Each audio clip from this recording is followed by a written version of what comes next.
Hello hello hello hello అందరికీ నమస్కారం. ఎలా ఉన్నారు? బ్రహ్మాండంగా ఉన్నారు. నాకు అర్థం అయిపోతా ఉంది. ఎవరి కాళ్ళు ఎలక్షన్లు అయిపోయి ఓట్ల లెక్కింపు కోసం ఎదురు చూస్తా ఉన్నారు. మరి ఎవరి పనుల్లో వాళ్ళు ఉంటారు కదా. మరి ఈ రోజు రావు గారి రచ్చబండలోకి వచ్చిన సెలబ్రిటీ ఎవరో నేను చెప్పబోయే ముందు ఇదిగో మీరు ఈ వీడియోకి ఒక లైక్ ఇచ్చేసి అలాగే మన కేకే న్యూస్ని ఎవరైతే సబ్స్క్రైబింగ్ చేసుకోలేదో వాళ్ళు సబ్స్క్రైబింగ్ చేసేసుకుని నన్ను కోతంత ఎంకరేజ్మెంట్ చెయ్యండి. మన రాచబండలోకి వచ్చిన సెలబ్రిటీ ఎవరు చూస్తాను. ఎవరు బాబు? ఓహో, ఓట్ల పండగ ముగిసింది. ఇక దండగ మారి వ్యక్తులంతా సెల్ఫీ వీడియోలతో సోషల్ మీడియాలోకి తగుదునమ్మా అంటూ వచ్చేస్తున్నారు. ఇదిగో మాటల్లోనే వచ్చింది మన పరమాణం పాప శ్రీరెడ్డి. ఇదిగో చీరెడ్డా పేటిఎం అమౌంట్ ఇంకా బ్యాలెన్స్ ఏమైనా రావాలా ఏంది? ఏటా వచ్చావు?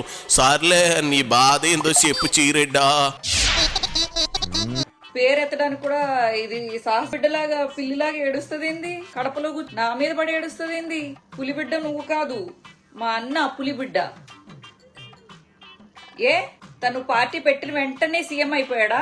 అవలేదు కదా, టైం పట్టింది కదా, ఓపిక చేసుకున్నాడు కదా, జైలుకు కూడా వెళ్ళొచ్చాడు కదా. ఆ ఓపిక మా జగనన్నకు ఉంది కదా. నేనేదో 4 అడుగులేసా, నేను అడుగులేస్తే నాకు ఏమి ఇవ్వలేరు, నాకు డబ్బులు ఇవ్వలేదు, నేనేం ఉపయోగించుకోలేదు, పదవి అడగలేదు జగనన్నని అని చెప్పి కరెక్ట్ గా జగనన్న వచ్చే 1 గంట ముందు ప్రెస్ మీట్లు పెట్టి అన్ని అస్త్రాలు అయిపోయినాయి. ఇంకా సెంటిమెంట్ అస్త్రాలు వేసావు, బాబాయ్ హత్య అని చెప్పేసి ఆస్త్రం వేసావు, ఇప్పుడు ఏడుపు అస్త్రం వేస్తున్నావు. ఫైనల్ గా ఒక ఆడదానికి ఏందో, నేను నీ ఏడుపు గురించి నేను కమెంట్ చేయను. ప్రతి ఒక్కళ్ళు ఎమోషనల్ అవుతారు, కానీ నీ ఎమోషనల్ దాంట్లో నిజం లేదు. ఓటు చేర్చడానికి వచ్చిన రాక్షసివి నువ్వు.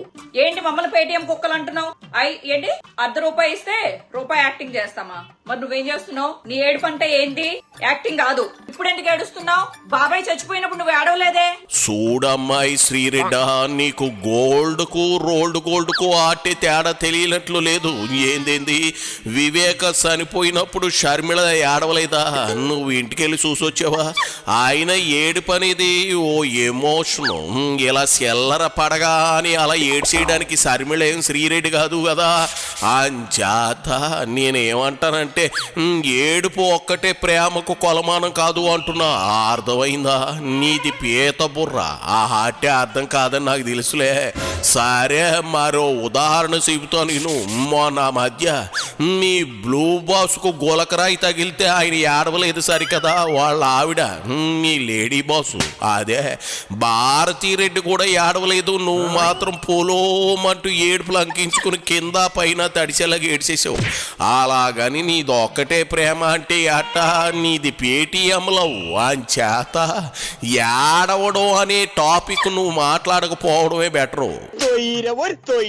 ప్రతి ఇంటికి ఒక తలుపు ఉంటది తెలుసు కదా. ప్రతి ఇంటికి కిటికీలకు ఒక కర్టెన్ ఉంటది. ఎందుకో తెలుసా? ఇంట్లో ఏం జరుగుతుందో బయటకు తెలియకూడదు. తలుపులే ఫస్ట్, అప్పుడు మాట్లాడుకుందాం అంటారు ఇంట్లో వాళ్ళు. ఎందుకంటారు? బయటకు వినపడకూడదని. కర్టెన్ అయి బయటకు కనబడుతున్నాము అని చెప్పేసి అంటారు. కర్టెన్ ఎందుకు వేసుకుంటారు? ఒక మరుగు. ఇంట్లో ఏం జరుగుతుందో ఒక మరుగు.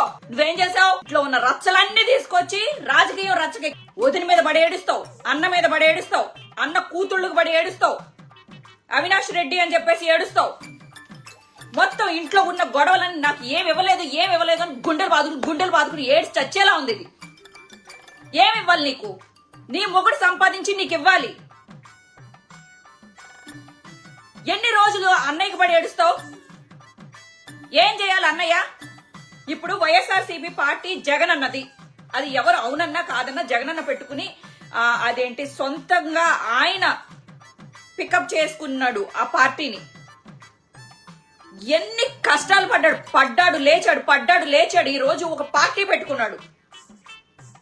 ఒకసారి ఓడిపోయాడు, ఇప్పుడు గెలిచాడు. మళ్ళీ ఇప్పుడు ఘోరంగా ఓడిపోబోతున్నాళ్లే. ఆ ముచ్చట ఎందుకులే గాని, ఏదో తలుపులు కిటికీలు కట్టెలను అంటూ పతివ్రత కబుర్లు చెప్తున్నావు. మరి ఫిల్మ్ నగర్లో అన్ని విప్పుకున్నప్పుడు గుర్తు రాలేదా ఈ పరువు ప్రతిష్టలు? అప్పుడు లేని సిగ్గు ఇప్పుడు వచ్చిందా ఏంది? ఇలాంటిదే చచ్చేటంత సిగ్గుతో అమ్మో బయట జనం ఉన్నారని చీరాలంగా కలిపి మరీ ముఖాన్ని దాచుకుందట. అట్టాగే ఉంది నువ్వు చెప్పేది. జగన్ ఇంట్లో వాళ్ళని సరిగ్గా పట్టించుకోకుండా నీలాంటి వాడు డిగ్రేడ్ పాపలతో సెల్లెలను తిట్టిస్తుంటే జనమేం పిచ్చోళ్ళు కాదు. అందుకే ఈ సైకో పోవాలి అంటూ భారీగా తరలి వచ్చి ఓట్లేశారు. చూస్తూ ఉండు, జూన్ 4న ఏం జరగబోతుందో తెలుస్తుందిగా. తినబోతురు సిందుకులే చీరెడ్డా. నీకు కావాలి అని అంటే ఒక రోజు పంచాయతీ పెట్టుకోండి. మీ ఇంట్లో కడపలో పంచాయతీ పెట్టుకోండి. మీకు ఏం కావాలో మీరు ఇళ్లలో తేల్చుకోండి. ఏంది ఇది? రాజకీయం వేరు, ఫ్యామిలీ మ్యాటర్స్ వేరు. నా ఇంట్లో సమస్యలు నేను బయటకు వచ్చి నేను పబ్లిక్ లో చెప్పుకోకూడదు. పబ్లిక్ ఏం చేస్తుంది? పబ్లిక్ ఏంటి సంబంధం? మీ ఇంట్లో ఒక హత్య జరిగింది, పోలీసులు లేరా, లాయర్లు లేరా అని పవన్ కళ్యాణ్ గారు ఒకసారి నాకు సలహా ఇచ్చాడు. వెళ్ళి పోలీసులకు చెప్పుకోవచ్చు కదా, కేసులు వేసుకోవచ్చు కదా అని చెప్పి. చంద్రబాబు చేతిలో ఇంతమంది లాయర్లు ఉన్నారు, పెద్ద వ్యవస్థ నడిపిస్తాడు ఆయన. అడగలేకపోయావా? సునీత కూడా వాళ్ళ లాయర్లనే కదా వాడుకుంటుంది. నువ్వు కూడా వాళ్ళ లాయర్లను అడగాల్సింది, హెల్ప్ అడగాల్సింది. ఏం కరువు వచ్చింది లాయర్లకి? నువ్వే అంటున్నావు నేను డబ్బుల కోసం చేయలేదు, నాకు ఏ రోజు ఒక రూపాయి డబ్బులు ఇవ్వలేదని. ఆ మాట కట్టుబడి ఉంటావా నువ్వు? సరే, వాళ్ళు అంటే ఒకే కుటుంబానికి చెందినోళ్ళు. ఓ రోజు తిట్టుకుంటారు, మరో రోజు తనుకుంటారు, ఇంకో రోజు కలిసిపోతారు. ఏమి గాని నీకెందుకంట అంత నొప్పి? ఏవో తెగ సలహాలు ఇస్తా ఉన్నావు. ఇంట్లో కూకుని పంచాయతీలు ఎట్టేస్తే తేలలేదనే కదా రోడ్డు ఎక్కింది. పోనీ నువ్వు వెళ్ళి మీ జగనన్నని, వదిన్ని, ఆ షర్మిలని, అవినాశని ఇదిగో అర్థమవుతుందా, కూర్చోబెట్టి పరిష్కారం చెప్పు. సిగ్గు ఉండాలి కదా. ఏం మాట్లాడుతా ఉన్నావు? నిన్ను ముందు డోకలో దాన్ని డిక్కీలో తొంగెట్టాలి. నీకేం సంబంధం ఉందని వాగుతా ఉన్నావు? ఇంతకీ ఇంతలా ఎందుకు సీన్ క్రియేట్ చేస్తున్నావు? పాలి మనలో మన మాట నిజం చెప్పేయి. నేను తిట్టాను. నేను పేటిఎం డబ్బుల కోసం పనిచేస్తున్నాను. పేటిఎం డబ్బుల కోసం పనిచేస్తున్నాను. ఓ నీ పోసుగాల పుసుకున అట్ట నేను పేటీఎం కుక్కరి అని ఒప్పేసుకున్నావేంది శ్రీరెడ్డా? ఇదిగో వినితూ ఆ శివరాకరి మొక్క ఓ 3-4 సార్లు రిపీట్ చేస్తూ ప్లే చేయవాయ్. నేను పేటిఎం డబ్బుల కోసం పనిచేస్తున్నాను.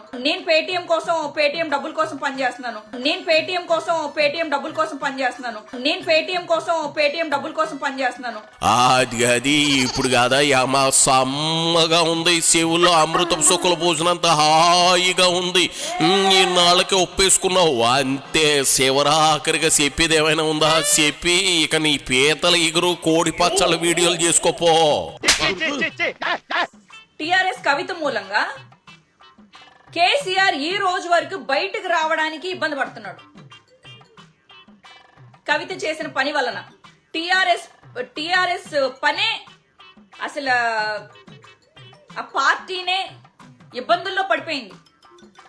వాళ్ళ తండ్రి ప్రెస్ ముందుకు కానీ లేకపోతే ఇదేంటి జనాల్లోకి కానీ రావడానికి కొన్ని నెలలు పట్టింది.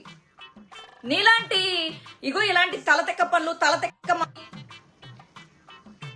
అధికారం దొరికింది కదా అని పిచ్చి వేషాలు వేస్తే కనిమొని ఎంత మంది అధికారం ఉంది కదా అని చెప్పేసి ఆడోళ్ళు దూరిపోయి వాళ్ళు చేసిన కరప్షన్ వలన టోటల్ గా పార్టీ సంకనాగిపోయేలాగా చాలా పార్టీలు అయిపోయినాయి.